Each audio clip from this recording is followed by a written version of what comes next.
So the book I chose is Over in the Ocean and a Coral Reef by Marion Burks. And Marion Burks writes a lot of books about animals in different habitats, such as ocean. She's got Over on the Farm, Over in the Grasslands, On an African Savanna, Baby on Board, How Animals Carry Their Young, Over on a Mountain, Over in the Forest. She has 22 creative nonfiction books, so they're very creative. A lot of pictures, gets in depth about the animals. She tells facts, so it's like you're learning, but it's a children's book. You're not. It makes sense for us.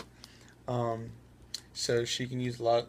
I would use a lot of books for science from her because a lot of time about animals, habitats. When I'm getting into biology and talking about animals and habitats, I can pick one of her books, like Over in the Ocean when I'm talking about the ocean, and the coral reef. That's animals' habitats. It's an easy one for me to choose. So the plot is it goes through 10 animals that live in the coral reef, and it talks about what they do. Talks about their parents telling them what the kids to do, and so it gives one term for each animal. So, for instance, I'm going to read you one passage. It says, Over in the ocean, where the seagrasses grew, lived a mother parrotfish and her parrotfish too. Grind, said the mother. We grind, said the two. So they ground on the coral where the seagrasses grew. So here you can see the picture. And then it shows grind in quotations. So that's the emphasis on the parrotfish. And you got the two parrotfish in the coral reef. Sound like grind. Are the animals grinding for their family? What are they grinding? Are they grinding football? Are they grinding in the classroom? What are they grinding on? So I look it up, and what the parrotfish do, they actually grind on coral reef. So they'll eat the coral reef and they'll grind it through their throat, and that's what grind comes. So that's a great way to teach kids.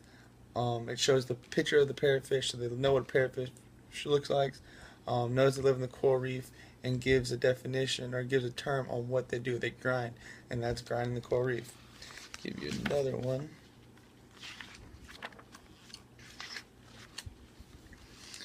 And here is the angelfish. There's 7 of them now. Over in the ocean and their sea fan heaven lived a mother angelfish and her little angel 7.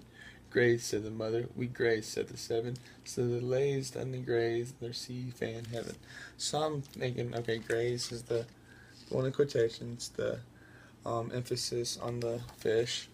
And I'm like, what does graze mean? And so graze for the angelfish is they graze on the algae. They don't really eat the coral reef. They'll nibble on it, but no, they don't really like eat it in bulks as their meal. They graze on the algae. The algae is where they get their food from. So that's, you learn about the angelfish. You see what they look like, and you get the term of what the angelfish actually do. And so now I want to read a little thing on the author. So there's a little section called Tips from the Author. And it's something I really enjoyed. More towards like lower levels. I wouldn't usually use this in my secondary science classes, but she says, I hope you will read Over in the Ocean often, each time discovering something new and exciting. A great reward as a visiting children's author and storyteller is to hear a child shout, read it again. This book offers many opportunities for extended activities. Here's a few ideas. So one idea that I really like. So it goes, she has all the fish labeled that are talked about in the book. So, for instance, octopus is squirt. When it talks about squirt, all the children squeeze both hands together, so it's showing that the octopus squirt. So they're engaged, they're involved in the story, and they're squirting with the octopus. So the parrotfish grind, and then it places the fingers and the thumbs together and move back and forth with both hands, and that's showing the parrotfish grinding. So I just like that the author is trying to find ways, and it gives us ways to have our kids involved. So critique this book, really good book for a children's book. Very short. Has lots of pictures. Has a couple activities in the back for the kids that teachers can do with kids. It's you learn something from it. I'm 21 and I had to look up some of these words. Like I knew what the words meant, but what does it mean when they're talking about the fish, like grinding? Like I didn't know that the fish grind on coral reef, and that's what they do. They grind it through the throat. Age, she says she writes her books from 3 to 10-year-olds. So I'd say about 3 to 10-year-olds. Very short, not long.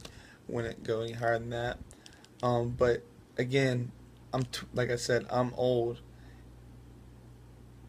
and I learned something from this. Like I can teach kids like what they do. That really interesting. That that's what I got from this book.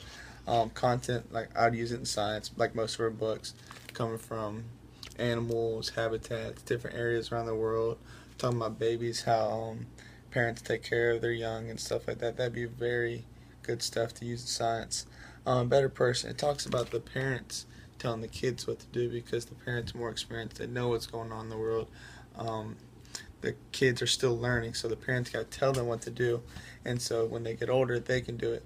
We raise our children in the way they should go when they get older. So that's what I got from the book for being a better person, just taking it from their parents. And again, the book is Over in the Ocean and a Coral Reef by Marion Burks. She has a lot of books just like this with different types of animals and different types of habitats.